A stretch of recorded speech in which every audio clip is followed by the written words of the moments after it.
Hello everyone.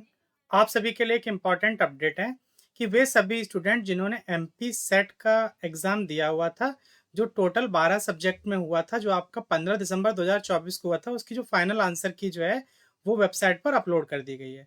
इसको check करने के लिए आपको क्या करना है, गूगल पर जाना है, गूगल पर जाकर के एमपीपीएससी सर्च करना है। जैसे ही आप एमपीपीएससी सर्च करेंगे, आपको एमपीपीएससी की वेबसाइट दिखाई देगी, इस पर आपको क्लिक कर देना है। जब आप यहाँ पर क्लिक करेंगे तो आप एमपीपीएससी की वेबसाइट पर पहुंच जाएंगे। यहाँ पर आपको व्यू ऑल पर क्लिक करना है। जब आप व्यू ऑल पर क्लिक करेंगे तो आपको कुछ इस तरह से इंटरफेस दिखाई देगा। यहाँ पर देखिए, सबसे पहले आपको दिख रहा है provisional answer key set 12 subject 2024, exam date 15/12/2024, date जो है वो 24/12/2024, यानी कि आज जो है वो आपकी आंसर की जो है वो रिलीज की गई है। इसके बाद आपको यहाँ पर लिंक पर क्लिक करना है। जब आप लिंक पर क्लिक करेंगे तो आपको कुछ इस तरह से इंटरफेस दिखाई देगा। ये जो आपके आंसर की जो है वो आज रिलीज की गई है, यानी कि 24/12/2024 को। और यहाँ पे आप देख पा रहे हैं जो आपका एग्जाम जो है वो 15/12/2024 को हुआ था। उक्त परीक्षा के ऑब्जेक्टिव के प्रश्न पत्र उत्तर कुंजी आयोग की वेबसाइट पर प्रकाशित की जा रही है।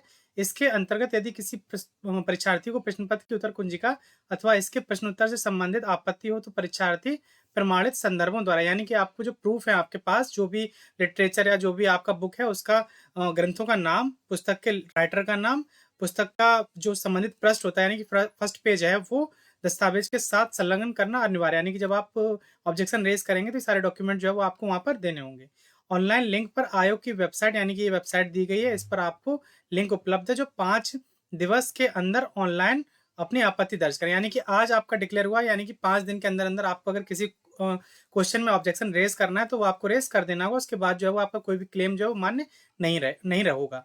ध्यान रहे, परीक्षार्थी की आपत्तियों के ईमेल, पत्र या अन्य किसी प्रकार से आवेदन ना हो, ना तो स्वीकार किए जाएंगे ना ही मान्य होंगे। यानी कि आपको वेबसाइट पर जाकर ही ऑब्जेक्शन रेज करना है।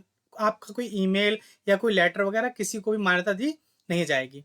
संयुक्त प्रावधिक उत्तर कुंजी सामान्य प्रश्न पत्र, शिक्षण एवं शोध अभिवृत्ति तथा 12 ऐच्छिक सेट विषयों के 4 सेट हैं, ए बी सी डी।